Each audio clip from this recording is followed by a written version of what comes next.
Good evening, good evening, good evening. This is the day the Lord has made. We will rejoice and be glad in it. Another day's journey. So glad about it and so grateful that you are joining me for another Real Talk with Pastor Waller. I am grateful today to continue in a conversation with superintendents of the school systems. You recall last week we were with Dr. Tony Watlington, and we got a lot of insight as to what's taking place in Philadelphia. Well, but we're also right here on the line. We are in Philadelphia, but right here on Cheltenham. In fact, our church address is 2800 Cheltenham Avenue, and right across the street is the Cheltenham School District.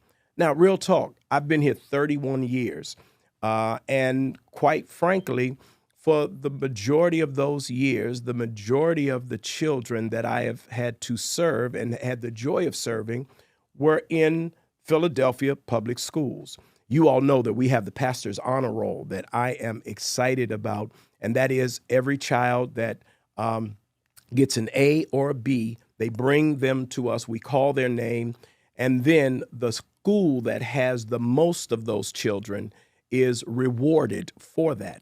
Most of my pastoral ministry, that was the Philadelphia School for Girls High, Central High, Masterman. That's usually what you would hear in the 90s and the first half of the 21st century. But in this last decade, it's usually Cheltenham. Cheltenham has the largest concentration of young people in our church who then get A's and B's. And so it says to me that my congregation has been moving and growing. But the challenge for me has always been, there's always been a clergy gentleman's agreement that we're in Philly. So I turn my attention to the things that are going on in Philadelphia. And we know that churches like Bethel and Bethlehem and Salem and First Baptist Crestmont have been the vanguard for watching out for our children over in the county. But I cannot ignore now how many of our children are in Cheltenham and Abington. So today I'm honored to not only last week have a conversation with the superintendent, Dr. Tony Watlin, but we are here with Dr. Brian Scriven. And he is here, who is the superintendent of Cheltenham School District. And we are honored that you're here and want to just have a conversation about what's happening in Cheltenham. Yes, sir. And why you're here, what you're doing. And so help us understand who you are and how you got back to Cheltenham and what you are doing here now.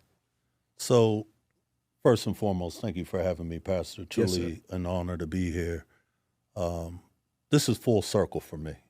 I'm a 83 graduate Wow. of Cheltenham High School. Got you. So I actually left and did the majority of my educational experience in the Baltimore area, Baltimore, Okay. Maryland, Got you. where I worked in Baltimore County and Montgomery County. Mm-hmm. Larger systems, 200 plus schools in Montgomery, Yep. right around 180 schools in Baltimore County.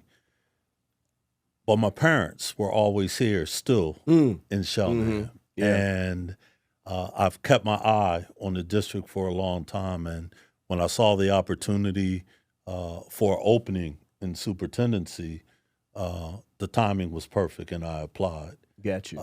And here I now sit Wow. in year 5 Yeah. as the lead in the district.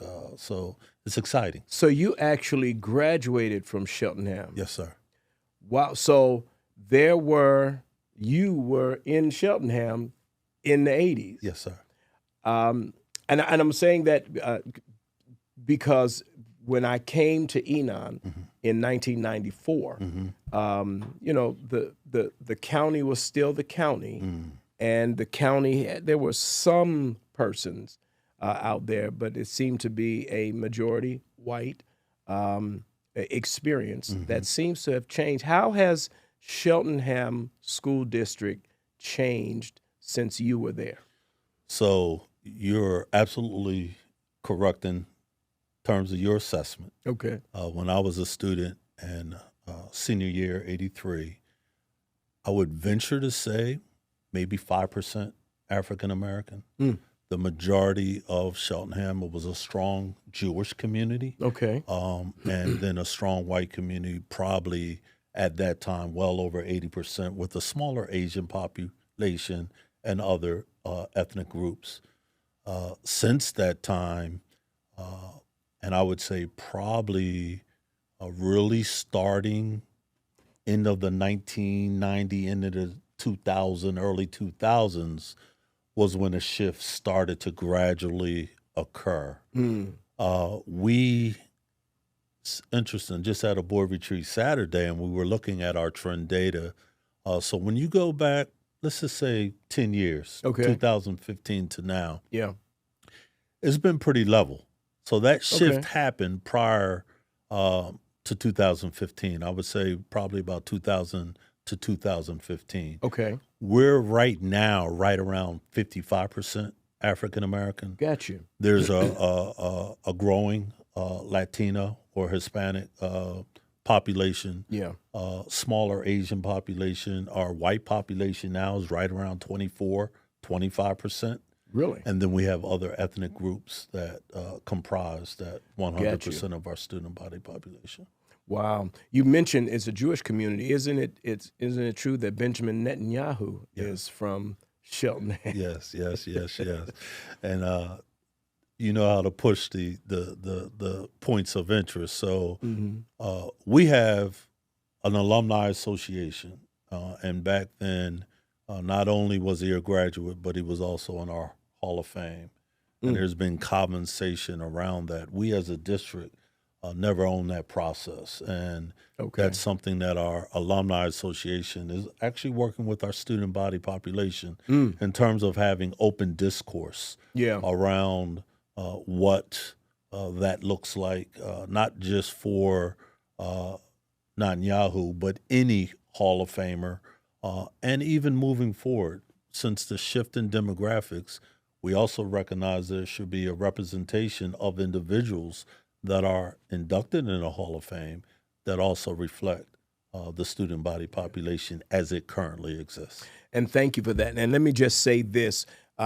Anything that I say in reference to, I brought up Benjamin Netanyahu.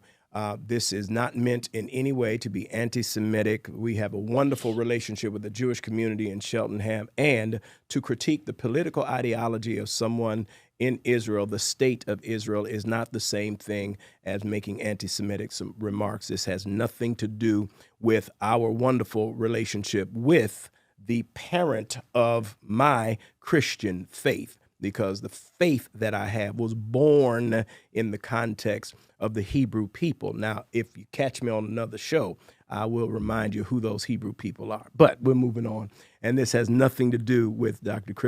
Scriven being here today.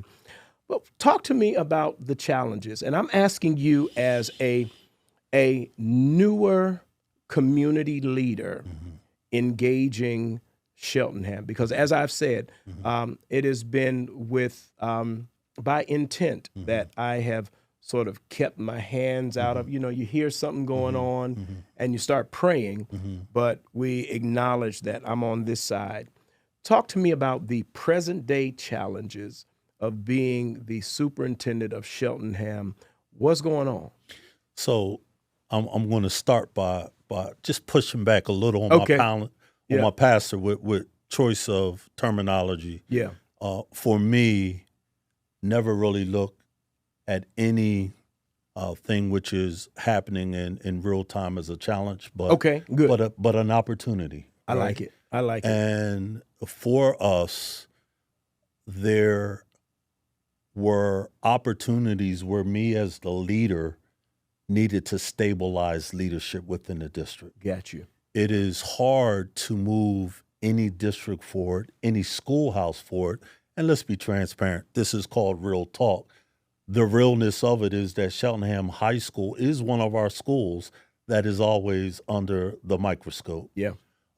I would venture to say, in just this being year 5, in just my tenure, I have experienced a turnover of 4 principals at the high school level. Wow. You cannot expect change to occur when you have that type of turnover in leadership. That's right. We are fortunate now to have Dr. Hammond at the helm, a longtime employee of the district, a leader in the district, and is officially in year 1 of principalship. I Gotcha. see him being here for quite a while. Good.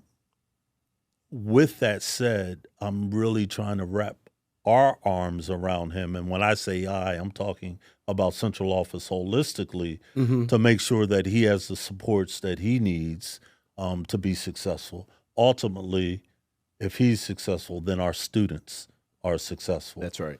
It's been a great start to the school year. And I think that's because there's a relational aspect with him now being principal. He knows the teachers. He knows the students. So he can now set those high expectations. And where we've struggled as a district is really around accountability. It's time that everyone is held accountable for doing what's necessary to make sure our students are truly getting what they deserve each and every day. That's it. And thank you for that. We want you to know that we are very committed and have been committed to success at Cheltenham. Just a few years ago, one of our associate ministers was the football coach. He's no longer the football coach. But to demonstrate our commitment to Cheltenham and not just him, while he was there, we purchased the warm-ups for the team, and we just purchased a new set of warm-ups for the team. I think it's uniforms or warm-ups that we bought for them. And the new coach, who I don't have a relationship with, but the symbolism for us was, it's not about the individuals. It's about the children. It's about the school system. And so we stand ready to be a part of that as well. Because I recognize also that a number of our boys who played for the Enon Eagles are now playing for Cheltenham. Yes, sir. And so my commitment to them is I want to see you start here like DeAndre Swift did with the 60-pounders. And I want to see you either end up, not either. I want to see you end up as a strong human being who's made a life choice, whether you ever see the NFL or not. What you learn on the football field about life can carry you for the rest of your life. Without a doubt. And so we're committed to that process. Yes, sir. And we thank you for that. Absolutely. Absolutely. Now, I do a thing with teachers. And in fact, just a few weeks ago, we had our teacher appreciation. People are always looking for opportunities. Particularly, I keep resumes of teachers who are like, Pastor, if you know about, and some really will perceive the Cheltenham, Abington thing to be sort of a promised land. How are you doing with hiring of teachers? How are you doing with the ratio of black teachers, given the fact that the student body has changed since you were there? Does the teacher, the rate of male and African-American teachers reflect the changing demographic of the students? No. And I have to be transparent. That is something that we are truly focused on. When you look nationally, and it's in any district that I've been in, the majority of your teachers are white females. Cheltenham is no different. I would venture to say that we're probably right around 65% white female. Got you. When you then incorporate white male in with that, we are over 80%. Got it. The smallest representation that we have is in our African-American male teachers. And it is something that, while on my watch, we have been increasing, but we're nowhere near where we need to be, especially at the elementary levels, which is very interesting. We have more now with the reconfiguration of our model and Elkins Park no longer being open. We've now pushed our 5th grade back into our K through 4 model. That afforded us an opportunity to assign African-American male teachers at the elementary level that previously had not been there. So Okay. we are very intentional about those moves. And that's something that I personally look at, as I'm the one that interviews every candidate before they come into Cheltenham. Really? They have a personal interview with me. Okay. So I'm able to actually lay eyes and gauge that for myself. Got you. Beyond that, just being a data point that we're constantly looking at and reviewing. So let me just ask you some data questions. So how many, I think you said this, but how many schools are there under you, and what is the breakout in terms of elementary, middle, and high school? So with the reconfiguration that Yes. we just went under last year, Okay. we now have our 4 K through 5 Okay. elementary schools. Yep. That's Glenside, Yep. Myers, Yep. Wyncote, Yep. Cheltenham Elementary. Okay. We have what we call right now CB East, which is a 6th grade standalone that are at the modulars on the campus of where Elkins Park is located. Okay. We're going under a 2-year renovation of both Glenside Yep. and also Cedarbrook. Once we're done with that renovation, that CB East will fall under the same brick and mortar structure where our 7th and 8th graders are at Cedarbrook Middle right now. Okay. So school year 2027, we'll have a 6th, 7th, and 8th grade Cedarbrook. Got you. That is more like a middle school. Yes. Okay. And All then right. we have the one high school, Cheltenham High School, which is 9 through 12. So the Cheltenham district is 4 elementaries. On right now, there's a separate 6, then a 7 and 8. The goal is for 6, 7, and 8 to be in one place. Correct. And then one high school. Correct. Excellent. And thank you for that. Yes, sir. One of the things that I've always felt, even though I've been here in Philly for 31 years, I have more experiential conversation for kids in Abington and Cheltenham than I do in Philly on this level. I'm from Shaker Heights in Cleveland, Ohio. I Yes. grew up in Shaker Heights. My dad's church was in central Cleveland, so I grew up with this dynamic, going to church and being told I'm not really black because I live in Shaker. You don't know what it really means to be black because you're out there in Shaker. And then I remember a few years of wanting to prove my blackness with crazy behavior because of the nutty things that were going on in my head. Yes. Combined with, we're going back into the 70s and 1977 when Roots came out for the first time. Right. That shook a lot of us. We take it for granted when you see Roots today, but when that thing hit that very first week, the anger that was produced in us. I Yes. say that to say there's a different type of racial tension and ambiguity for African Americans being raised in suburban contexts that I'm actually uniquely prepared to have that conversation in ways that I'm not prepared to have a project poverty conversation, me personally. But I say all that to say, what do you see as, to use your language, the unique opportunities for helping black kids in the suburbs wrestle with the ambiguity of what that means? Because I did notice that as I was ear hustling some of the fighting going on, it was identifying with some of the gangs in Philly. You ain't never been to Philly, but you identify because you got a cousin in West Philly or a cousin in North Philly, and now we're out here fighting Right. out of affiliation. How are you addressing sort of that dynamic? So I think first and foremost, when you look at our mission and our vision statement, which we took a lot of time to really create and make sure we had stakeholder feedback, it's around engagement, it's around belonging, it's around inclusivity, it's around equity, it's around social justice. Got you. That is the essence of all that we do. And the work over the last 4 years has really been building the capacity of our administrators and our teachers, and really elevating that sense of empathy, but making sure that empathy is not confused or conflicted with low expectation. Mm. And Yeah, I like that.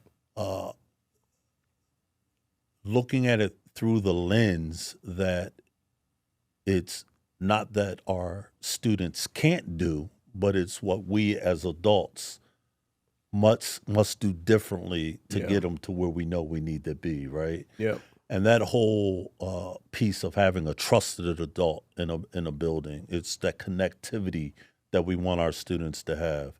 It's them being engaged in extracurricular activities, the sports, what have you. It's embracing the richness of the diversity that we truly do have within our district. Yeah.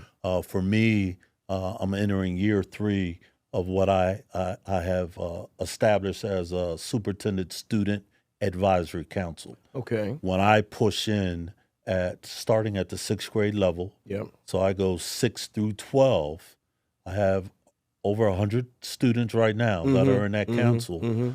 But it allows me to hear their lived experience Okay. and really assess what are we doing well and where are the areas that we need to do better. But Yeah. more importantly than that, Pastor, is really giving our students a voice and empowering them to be part of that change process. Got you. So that means that I'm to support the facilitator with anything programmatically that they want to see initiated. Got you. So there's a lot around mentorship.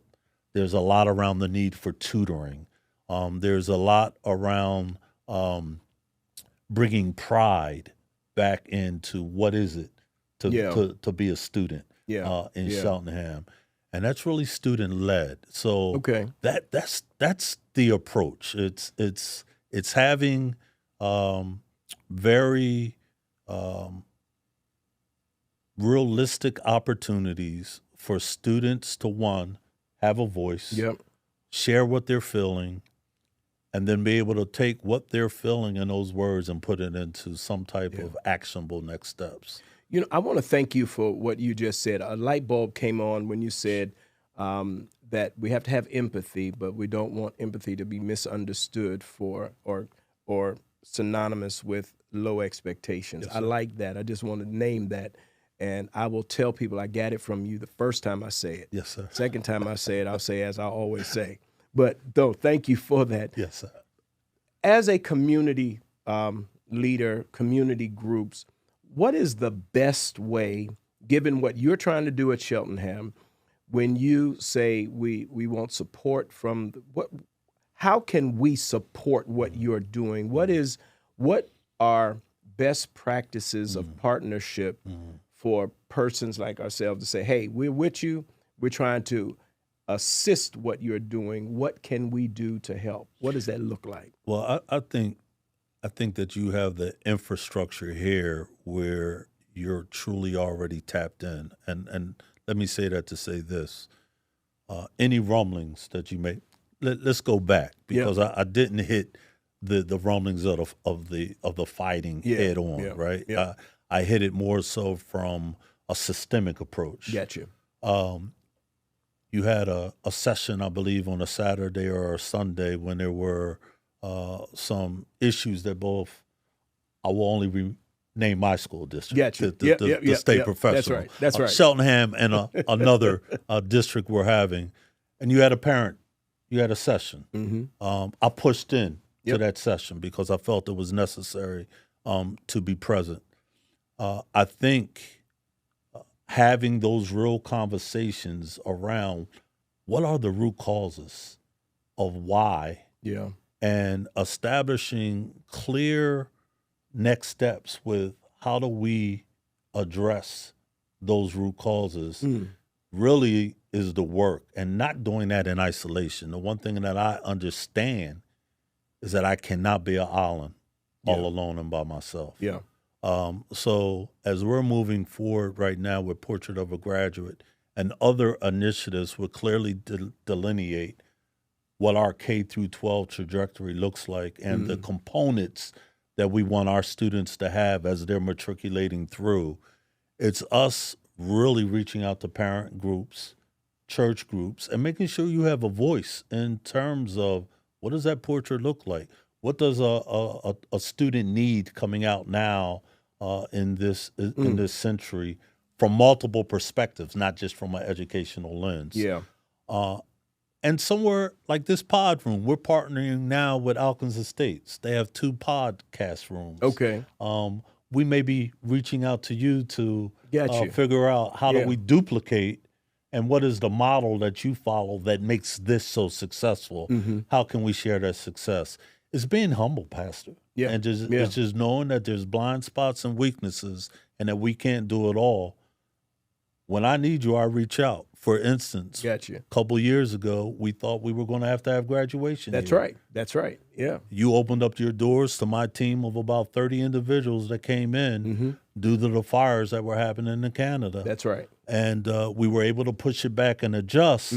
But the fact that you opened the doors for something that I know you really did not want to do, but for the sake of the kids, that willingness was there. Those are the fluent partnerships that we need and so appreciate because Gotcha. you demonstrate that. And thank you for that. And that is real, and we stand ready to do anything like that. And we're appreciative. I'm appreciative that you came today to be a part of this. The listening congregation wants to understand, and we want to be supportive. The reason that Enon does not have a school, we don't have a church school, our mantra has been the public schools in our neighborhood are our schools. Cheltenham is our school. Martin Luther King is our school. Yes, sir. Alyn is our school. And so we're committed to that. I'm appreciative that you're here today. Is there anything that I didn't ask you that you think people need to hear either about you or about Cheltenham as we get ready to close in prayer? So just to close, Yep. I would say that the only piece is that change takes time and Yeah. does not happen overnight. Yep. But I would say to the viewers, to the public, that I'm very aware that as a district, we are not where we want to be. But I'm personally vested because I'm also a product Yeah. that want students to have a different lived experience than what I experienced back in the early 80s. Got you. And that we're doing everything to put the resources in place and the right people in place to move us forward. So grace is appreciated, but know that we clearly understand that we need a very focused path forward. That's why I just pushed out a brand new instructional framework. There's new initiatives that we're going to be doing around that whole norming best practices. Yep. So that we're not operating in silos and we're truly operating in the sense of Amen. a school system. Thank you for that. You know, when you told your story, it reminds me of one of my favorite movies, Lean on Me, with Morgan Freeman. Joe Clark. Joe Clark story. And while you're not the principal, but the whole Morgan Freeman piece, he was at the school, then he left the school, then he came back when the school was in trouble. That's right. And in many ways, you're coming back now in a time where we need stable leadership. Yes, sir. We're going to continue to pray for you. Appreciate that. We look forward to seeing more African-American teachers in your ranks. Yes, sir. And just know that we're here and ready to assist. Listen, don't forget that we are getting ready for worship. I'm looking forward to seeing you tomorrow. This is always the exciting weekend when our young adults lead us. I'm the oldest thing that does anything over the second weekend, and that is by design. And one day, not anytime soon, but one day, this will be the weekend when we begin to identify who's going to follow me. This would be the weekend that individual will be preaching. Now, ain't no time soon, so it ain't this year, it ain't next year, it ain't year after next, so don't start pushing. I'm just saying, I got to get ready for the transition, because remember this, there is no success without successors. And so the real test of any leadership, any system, anything is not only how it functions while you're there, but how does it function when you're done? And that's for your family, that's for your business, that's for our church, that's for the school system. And so we're going to keep all these things on our hearts and on our minds. Well, we're praying for Dr. Scrivens, and we are praying for the children in Cheltenham. So let's go. God, I bless you and thank you. Thank you for the opportunity to talk with this superintendent. I thank you, Lord, for his unique journey and for the full circle moment that you have brought him for such a time as this. We pray for the children in Cheltenham, the parents, for the teachers. We pray for the experience, Lord, that in this you would get glory and it would be for the good. Now, God, as we go throughout the rest of this day, would that you go with us, stand by us until we meet again. It is through Christ, and for his sake we do pray. Let us all say, amen. Amen. Listen, thank you so much for being here. God bless you and God keep you is my prayer.